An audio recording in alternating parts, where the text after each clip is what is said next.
Hello అండి, నమస్తే. Welcome to my channel. ఈరోజు మరొక మంచి వీడియోతో వచ్చేసానండి. అదేంటంటే ఆ నారాయణుడికి ఎంతో ఇష్టమైన తిథి ఏకాదశి, వారం శనివారం. ఈ రెండు ఒకే రోజు కలిసి వచ్చిన రోజే భీష్మ ఏకాదశి. ఈ భీష్మ ఏకాదశి రోజున ఎవరైతే భక్తి శ్రద్ధలతో ఆ స్వామివారిని పూజిస్తారో ఆ స్వామివారి ఆశీర్వాదం తప్పకుండా కలుగుతుందండి. అయితే ఇంతటి విశేషమైన రోజు ఈ 2025 సంవత్సరంలో ఏ రోజు వచ్చింది? ఈ భీష్మ ఏకాదశి రోజు స్వామివారిని ఏ విధంగా పూజించాలి, ఏ నైవేద్యం నివేదన చేయాలి, ఏకాదశి తిథి ఎంతవరకు ఉంటుంది, అసలు ఈ ఏకాదశిని భీష్మ ఏకాదశి అని ఎందుకంటారు, భీష్మాష్టమి లేదా భీష్మ ఏకాదశికి గల సంబంధం ఏమిటి అనే విషయాలన్నీ కూడా ఈ రోజు వీడియోలో షేర్ చేస్తానండి. ముఖ్యంగా ఈరోజు ఒక వస్తువు ఇంటికి తెచ్చుకున్నా, ఒకవేళ ఇంట్లో ఉంటే పూజలో పెట్టుకున్నా, దాన్ని చదువుకున్నా చాలా చాలా మంచిదండి. అదేంటనేది కూడా చెప్తాను. అన్ని విషయాలు కూడా చాలా వివరంగా మీకు అర్థమయ్యే విధంగానే చెప్తానండి. పూజా విధానం కూడా చాలా సింపుల్ పద్ధతిలో చూపించబోతున్నాను. అందుకని వీడియోని ఎక్కడ కూడా స్కిప్ చేయకుండా చూసినట్లయితే అన్ని విషయాలు కూడా మీకు తెలుస్తాయి. వీడియోని స్టార్ట్ చేసే ముందు ఒక్క చిన్న లైక్ అయితే చేయండి. మీరు చేసే ఈ లైక్ మరికొందరికి వీడియోని రికమెండ్ చేస్తుందండి. మీరు చేసే ఈ లైక్ వలన వాళ్ళు కూడా పూజా విధానం అలాగే వీడియోలో ఉన్న ఎన్నో విషయాలు తెలుసుకోగలుగుతారు. ఇంకా లేట్ చేయకుండా వీడియోని అయితే స్టార్ట్ చేసేద్దాం. మాఘమాసంలో శుక్లపక్షంలో వచ్చే మరొక విశేషమైన పర్వదినమే భీష్మ ఏకాదశి. ఈ ఏకాదశినే జయ ఏకాదశి అని, మహాఫల ఏకాదశి అని కూడా అంటారు. ఎందుకంటే ఈ రోజు మనం ఏ పని ప్రారంభించినా, ఏ కార్యక్రమం స్టార్ట్ చేసినా, ఏ శుభకార్యం తలపెట్టినా సరే అన్నీ కూడా జయాలే కలుగుతాయండి. అన్నీ కూడా మనకి ఎంతో మహాఫలాన్ని అందిస్తాయి. అందుకని దీన్ని జయ ఏకాదశి లేదా మహాఫల ఏకాదశి అని అంటారు. అయితే ఈ ఏకాదశిని భీష్మ ఏకాదశి అని ఎందుకు అంటారు అని అంటే, దీన్ని తెలుసుకోబోయే ముందు మనం ముందుగా భీష్ముడి గురించి తెలుసుకోవాలండి.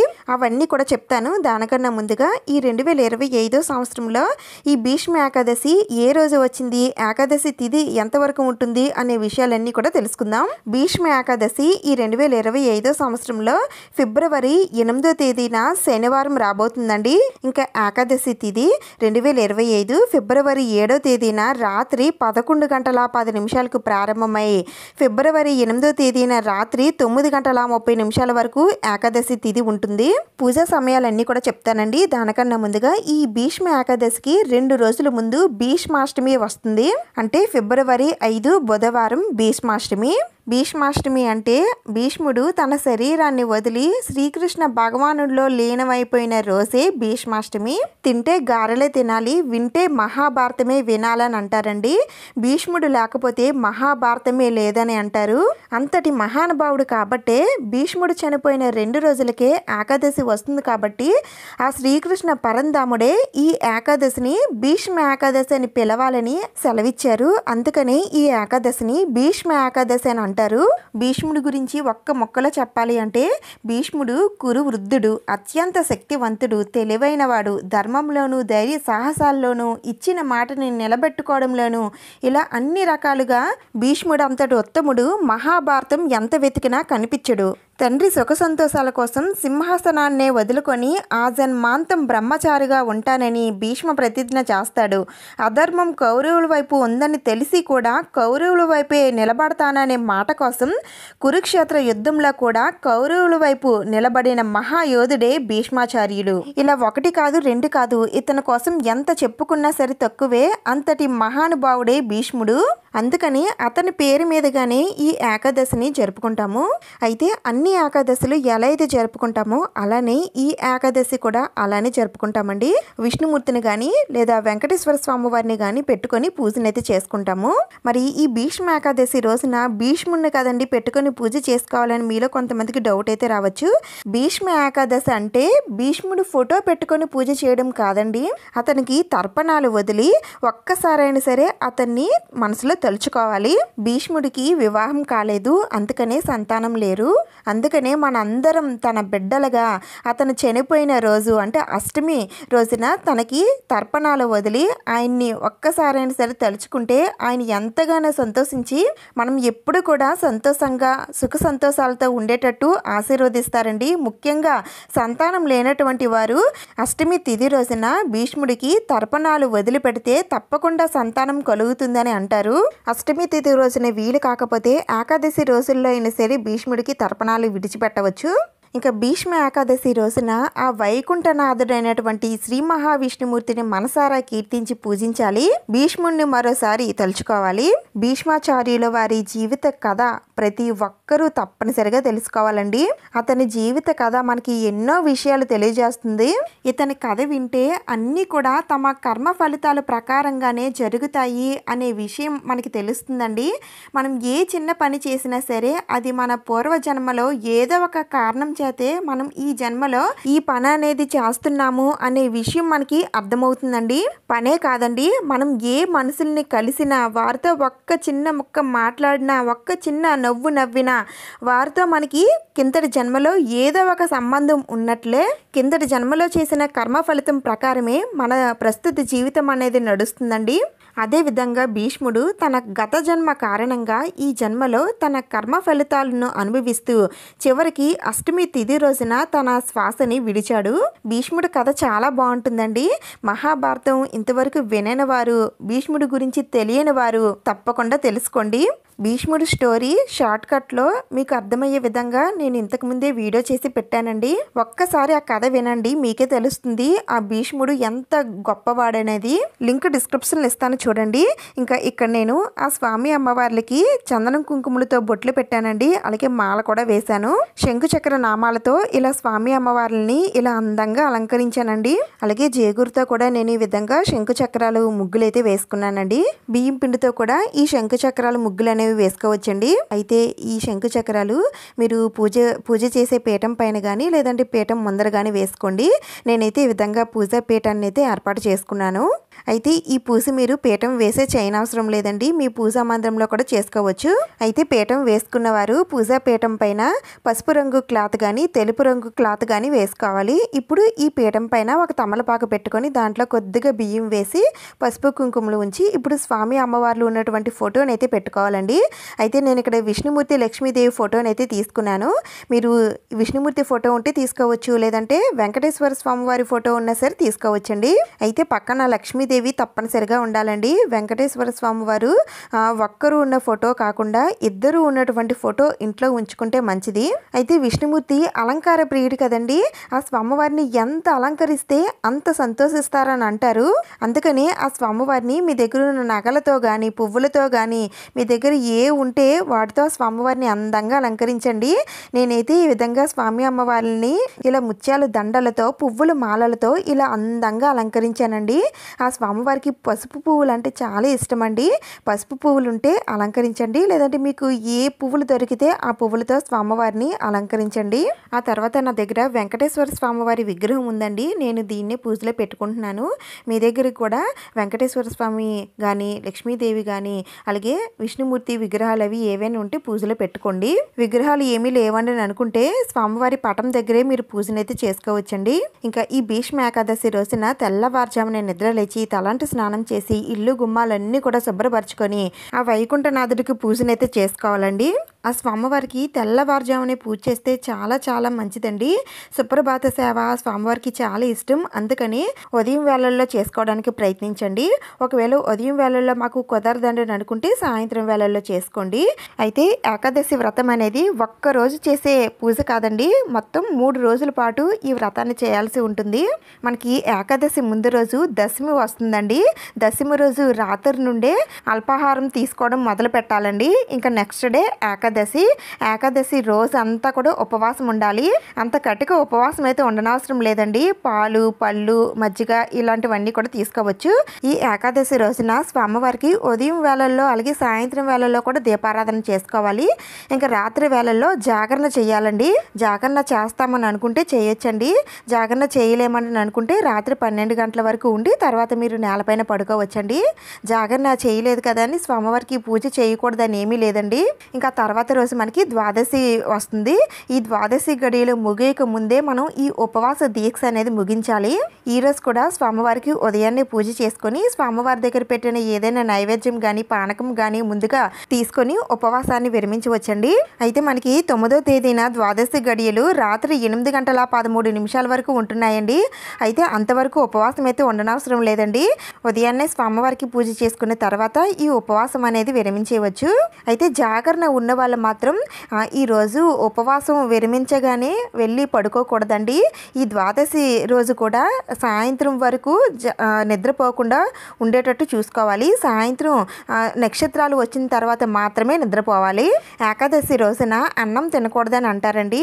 ఎందుకంటే మొర అనే రాక్షసుడు అన్నంలో దాగి ఉంటాడని. అన్నం ఈరోజు తినడం వలన అన్నం రూపంలో ఆ రాక్షసుడు మన కడుపులోకి వెళ్ళి మనకి అనారోగ్యాన్ని కలిగిస్తాడని అంటారండి. అందుకని ఈరోజు అన్నం తినకూడదు. పూజ చేసిన వారు చేయని వారు ఎవరైనా సరే తినకూడదండి. ఇది అందరికీ వర్తిస్తుంది. అయితే మేము ఉపవాసం ఉండలేమండి, జాగరణ చేయలేమండి, మరి స్వామివారికి పూజ చేసుకోవచ్చా అంటే చేసుకోవచ్చండి. మీకు ఎంతైతే కుదురుతుందో మీరు ఎంతవరకు చేయగలుగుతారో అంత చెయ్యండి. ఇక్కడ భక్తి ప్రధానం. అందుకని మీరు ఉపవాసం లేకపోయినా జాగరణ చెయ్యకపోయినా ఉదయం సాయంత్రం వేళల్లో చక్కగా ఆ స్వామివారికి దీపారాధన చేసుకొని మీకు వచ్చిన మంత్రాలతో ఆ స్వామివారిని తులసి దళాలతో పూజిస్తే తప్పకుండా ఆ స్వామివారి ఆశీర్వాదం అనేది కలుగుతుంది. అయితే స్వామివారి పూజలో ముఖ్యంగా పెట్టాల్సింది పిండి దీపాలండి. బియ్యం పిండితో తయారు చేసినటువంటి ఈ దీపాలను వెలిగిస్తే చాలా చాలా మంచిదండి. ఈ దీపాలని ధన దీపాలను కూడా అంటారండి. ఈ దీపం వెలిగిస్తే మనకి ఆర్థిక సమస్యలన్నీ కూడా దూరం అవుతాయి. అయితే ఈ పిండి దీపాలు 1, 2, 3 లేదా 5, 7, 9, 11 ఇలా ఎన్నైనా సరే పెట్టుకోవచ్చండి. నేను ఇక్కడ 9 పిండి ప్రమిదలు అయితే పెట్టుకుంటున్నానండి. వీటిలో 3 వేరుగా చేసుకున్నాను. ఇవి ఎలా తయారు చేసుకోవాలి మీ అందరికీ తెలిసిందే కదండి. మామూలుగా పిండి ప్రమిదలు చేసి మనం నామాలు పెట్టుకుంటాం కదా, ఆ విధంగానే చేసుకున్నాను. ఈ విధంగా మాకు రావట్లేదండి, మేము సరిగ్గా ప్రమిదలు చేయలేకపోతున్నాం అని అనుకునే వారికి ఇక్కడ ప్రమిదల్లో పెట్టి ఇలా ఈజీగా పిండి ప్రమిదలు అనేవి చేసుకోవచ్చండి. ఇక్కడ నేను చూపించాను కదా, ఈ విధంగా బాల్లో చేసుకొని మధ్యలో హోల్ పెట్టేసుకుంటే మనకి ప్రమిద అనేది రెడీ అయిపోతుందండి. దాంట్లో ఆయిల్ వేసి ఒత్తి వెలిగించేసుకోవడమే. కిందన మనం ఎలాగో ఆకు కానీ ప్రమిద కానీ ప్లేట్ కానీ వేయాలి కాబట్టి దీని కింద ఎలాగో ప్రమిద పెట్టాం కాబట్టి ఇంక దీని కింద ఏమీ వేయనవసరం లేదు. అలాగే ప్రమిద కూడా మనకి చక్కగా తయారవుతుంది. అయితే ఈ పిండిని ఎలా కలుపుకోవాలనేది నేను ఇంతకుముందే వీడియో చేసి పెట్టానండి. చాలామంది చూశారు, 1 మిలియన్ వరకు చూశారండి. ఒకవేళ మీరు కూడా చూడాలనుకుంటే ఒకసారి చూడండి, చాలా డీటెయిల్డ్గా ఉంటుంది. నేను ఇక్కడ చందనం కుంకుమలతో స్వామివారి నామాలని విధంగా అందంగా అలంకరించుకున్నానండి. స్వామివారి నామాలు ఫ్లవర్ లాగా వచ్చాయండి. చూడటానికి అయితే చాలా అందంగా ఉన్నాయి. ఇది ఈజీగా ఉందో లేదో మీకు ఎలా అనిపించిందో నాకు కామెంట్స్లో చెప్పండి. ఇంక తర్వాత భీష్ముడు ఆ శ్రీకృష్ణ భగవానుడిని చూస్తూ తన నోటి వెంట వచ్చే పలుకులే విష్ణు సహస్రనామం అయ్యింది. ఈరోజే విష్ణు సహస్రనామం పుట్టిందండి. అది కూడా ఆ భీష్ముడే తన నోటి వెంట ఈ విష్ణు సహస్రనామాన్ని పలికారు. ఆయన్ని స్తుతించుకుంటూ ఆయనలో లీనమైపోయారు. అందుకని ఈరోజే విష్ణు సహస్రనామం పుట్టిందని అంటారండి. అందుకని ఈరోజు మీరు మీ దగ్గర ఉన్న విష్ణు సహస్రనామ బుక్స్ ఏమైనా ఉంటే అవి పూజలో పెట్టుకొని ఈరోజు పారాయణం చేస్తే చాలా చాలా మంచిదండి. ఒకవేళ మా దగ్గర ఇలా విష్ణు సహస్రనామం బుక్ లేదని అనుకుంటే తప్పకుండా ఈ రోజు తెచ్చుకోండి. మీకు చదవడం వచ్చినా రాకపోయినా ఇలాంటి బుక్స్ ఇంట్లో ఉంటే చాలా చాలా మంచిదండి. ఎంతో పాజిటివ్ ఎనర్జీ మన ఇంట్లోకి ప్రవేశిస్తుంది. ఒకవేళ మీ ఇంట్లో ఆల్రెడీ పాత బుక్స్ ఇలాంటివి ఏవైనా ఉన్నట్లయితే తప్పనిసరిగా పూజలో పెట్టుకోండి. నా దగ్గర ఇలా లలిత విష్ణు సహస్రనామం బుక్ అయితే ఉందండి. ఇది పాత బుక్కే, కానీ దీనికి ఇలా చందనం కుంకుమలతో కానీ పసుపు కుంకుమలతో కానీ బొట్టు పెట్టి పూజలో పెట్టుకోండి. మాకు ఈ బుక్ దొరకలేదండి, మరి మేము ఏం చెయ్యాలని అంటే మీకు ఎప్పుడు దొరికితే అప్పుడు ఈ బుక్ కొని తెచ్చుకొని పూజా మందిరంలో పెట్టుకోండి. అయితే మనకి ఇలా లలిత సహస్రనామాలు విష్ణు సహస్రనామాలు రెండు కలిసి ఉన్నటువంటి ఇలాంటి బుక్ ఉంటుందండి. లేదంటే విష్ణు సహస్రనామాలు వేరుగా ఉన్న బుక్ కూడా ఉంటుంది. మీకు ఏది నచ్చితే తెచ్చుకోవచ్చు. ఈ విధంగా పూజలో పెట్టుకున్న తర్వాత ఇప్పుడు ప్రమిదల్లో నెయ్యి కానీ నువ్వుల నూనె కానీ కొబ్బరి నూనె కానీ వేసుకోవాలి. ఆ స్వామివారికి ఎంతో ఇష్టమైనది పసుపు ఒత్తులు కాబట్టి మీ దగ్గర పసుపు ఒత్తులు ఉంటే పసుపు ఒత్తులతో దీపారాధన చేయడానికి ట్రై చేయండి. లేదంటే తెలుపు ఒత్తులైనా సరే వేయచ్చు. ఆ తర్వాత ఆ స్వామి అమ్మవార్లు మన ఇంట్లోకి ప్రవేశించాలంటే మన ఇంట్లోంచి ఎంతో సుగంధభరితమైన సువాసనలు అయితే రావాలి. అందుకని పూజాపీఠం దగ్గర అక్కడక్కడ జవ్వాది పౌడర్ కానీ అత్తర్ కానీ తప్పనిసరిగా వేయండి. ఈ విధంగా పూజకు కావాల్సిన సామాగ్రి అన్నీ కూడా నేను పూజలో పెట్టేసుకున్నానండి. ఇప్పుడు ఇంకా పూజనైతే ప్రారంభిద్దాం. ముందుగా స్వామివారి దగ్గర పెట్టిన శంకుచక్ర దీపాలు వెలిగించాలండి. ఆ తర్వాత వినాయకుడి పూజను అయితే చేయాలి. నేను ఇక్కడ వినాయకుడిని అయితే పెట్టలేదండి. మీరైతే తప్పనిసరిగా వినాయకుడి పూజ పూర్తయిన తర్వాతే స్వామివారికి పూజను అయితే చేసుకోండి. వినాయకుడి పూజ పూర్తయిన తర్వాత స్వామివారి దగ్గర పెట్టిన పిండి ప్రమిదలన్నీ కూడా వెలిగించాలి. ఇలా వెలిగించిన ఈ దీపపు ప్రమిదల దగ్గర కొద్దిగా పసుపు కుంకుమ అక్షింతలు వేసి ముందుగా ఆ దీపలక్ష్మికి దండం పెట్టుకోండి. ఆ తర్వాత స్వామివారి పాదాల పైన కానీ లేదంటే స్వామివారి పటం దగ్గర కానీ కొద్దిగా పసుపు కుంకుమ అక్షింతలు వేసి తులసి దళాన్ని కూడా స్వామివారి పాదాల చెంత ఉంచి ఆ స్వామివారికి అగరబత్తులతో ధూపం చూపించి ఆ స్వామివారికి ఆహ్వానం పలకండి. ఇంకా పూజలో పెట్టిన ఈ బుక్ తీసుకొని ఈరోజు విష్ణు సహస్రనామం పారాయణం చేస్తే చాలా చాలా మంచిదండి. విష్ణు సహస్రనామ పారాయణం ఎప్పుడు చేసినా సరే పుణ్యం లభిస్తుందండి. అది కూడా ఈ భీష్మ ఏకాదశి రోజు చేస్తే ఆ ఫలితం అనంతంగా ఉంటుంది. అనుకున్న పనులు నిర్విఘ్నంగా నెరవేరుతాయి, భోగభాగ్యాలు కలుగుతాయి, సర్వ పాపాలు నశిస్తాయి, పుణ్యగతులు లభిస్తాయి. అంతేకాకుండా గ్రహ దోషాలు నక్షత్ర దోషాలు ఉన్నవారు కూడా ఈరోజు విష్ణు సహస్రనామ పారాయణం చేస్తే చాలు అన్ని తొలగిపోయి సుఖశాంతులతో ఉంటారు. అన్నింటి నుండి విముక్తి కలగడమే కాకుండా అన్నింటా విజయం సాధిస్తారని మనకి పురాణాలు చెప్తున్నాయి. అయితే మేము విష్ణు సహస్రనామం చదవలేమండి, మాకు చదవడం రాదండి అని అనుకుంటే ఇక్కడ ఈ శ్లోకం అయితే 3 సార్లు చదువుకోండి. విష్ణు సహస్రనామ పారాయణం చేసినంత ఫలితం అయితే మీకు లభిస్తుంది. ఇవి కూడా మేము చదవలేమని అనుకుంటే ఓం నమో భగవతే వాసుదేవాయ నమః లేదా ఓం నారాయణాయ నమః అనే మంత్రాలు 108 సార్లు జపించుకుంటూ పూజనైతే చేసుకోండి. విష్ణు అష్టోత్తరాలు లక్ష్మీదేవి అష్టోత్తరాలు కూడా చదువుకోండి. ఇవన్నీ కూడా చదువుకుంటూ ఆ స్వామి అమ్మవార్లకి ఎంత ఇష్టమైన తులసి దళాలతో కానీ పసుపు పువ్వులతో కానీ పసుపు అక్షింతలతో కానీ స్వామి అమ్మవారిని భక్తి శ్రద్ధలతో పూజించండి.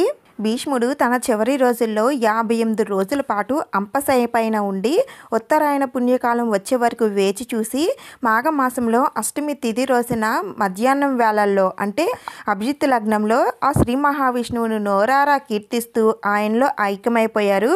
ఆ పురాణ పురుషుడు మరణించిన రోజే భీష్మాష్టమి. మహాభారత ఇతిహాసంలో ఓ మహామహుని మహాప్రస్థానం ఇలా ముగిసింది. భీష్మ నిర్యాణం జరిగి శతాబ్దాలు గతిస్తున్నా ఆయన ప్రవచించిన విష్ణు సహస్ర నామ స్తోత్రం మాత్రం ఇప్పటికీ భాగవతాల రసగ్రాలపై నర్తిస్తూనే ఉంది. ఆయన దివ్యవాణి విశ్వవ్యాప్తమే ప్రతిధ్వనిస్తూనే ఉంది. విష్ణు సహస్రనామ పట్టణం సర్వ దుఃఖహరణం సకల శుభకరణం. ఆ నామావళిలోని ప్రతి అక్షరము దైవ స్వరూపమే, ప్రతి నామము మహామంత్రమే. అందుకని ఈ రోజున తప్పనిసరిగా విష్ణు సహస్రనామ పారాయణం చేయండి. లేదు అంటే సెల్ ఫోన్లో పెట్టుకొని వింటూ స్వామివారిని కీర్తిస్తూ పూజించండి. ఇలా మీకు వచ్చిన మంత్రాలు స్తోత్రాలు అన్నీ కూడా చదువుకున్న తర్వాత స్వామి అమ్మవార్లకి అగరబత్తులతో ధూపం ఇచ్చి నైవేద్యం నివేదన చేయాలండి. ఈరోజు స్వామివారికి ఎంతో ఇష్టమైన పానకాన్ని అలాగే చలిమిడి వడపప్పుని నైవేద్యంగా నివేదన చేస్తే చాలా చాలా మంచిదండి. ఇంకా మీరు ఏమైనా నైవేద్యాలు చేసి పెట్టగలుగుతాము అని అనుకుంటే అవి కూడా పెట్టండి. ఇంకా తర్వాత స్వామివారికి తాంబూలం సమర్పించి ధూపం చూపించి నారికేలాన్ని సమర్పించాలి. మీ దగ్గర కొబ్బరికాయ ఉంటే కొట్టండి, లేదంటే సాయంత్రం వేళల్లో కూడా కొట్టొచ్చండి. లేదు అంటే గుడి దగ్గర అయినా సరే మీరు కొబ్బరికాయని స్వామివారికి నివేదన చేయవచ్చు. ఆ తర్వాత స్వామివారికి నీరాజనం సమర్పించాలండి. ఈరోజు స్వామివారికి ముత్యాల హారతను కానీ లేదంటే పచ్చకర్పూరంతో కానీ స్వామివారికి నీరాజనం సమర్పించండి. ఆ తర్వాత చేతులకి కొద్దిగా అక్షింతలు తీసుకొని ఆ స్వామి అమ్మవార్ల పాదాలపైన వేసి మోకాళ్ళపైన శిరస్సు వంచి మగవారైతే శాస్త్రాంగ నమస్కారం, ఆడవారైతే మోకాళ్ళపైన నమస్కారం చేసుకొని మీ మనసులో ఉన్న కోరికలు అలాగే బాధలు కష్టాలు అన్నీ కూడా ఆ స్వామివారికి చెప్పుకొని ఆ స్వామివారికి దండం పెట్టుకోండి.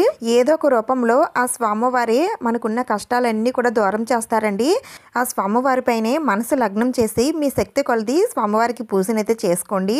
ఈ విధంగా భీష్మ ఏకాదశి రోజున ఆ భీష్ముడిని తలుచుకొని విష్ణుమూర్తికి పూజనైతే చేసుకోవాలండి. పూజాపీఠం ఏర్పాటు చేసుకునేవారు ఈ రోజు పూజాపీఠాన్ని కదపకూడదండి. నెక్స్ట్ డే అంటే 9వ తేదీన ఆదివారం ఉదయాన్నే మళ్ళా స్వామివారికి పూజ చేసుకున్న తర్వాత మీరు పూజాపీఠాన్ని కదిపేయవచ్చు.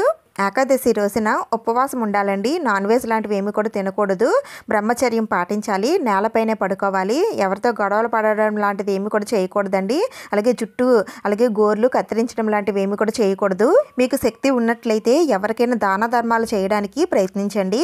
ఈ విధంగా చేసినట్లయితే ఆ శ్రీమన్నారాయణుడి అనుగ్రహం తప్పకుండా కలుగుతుందండి.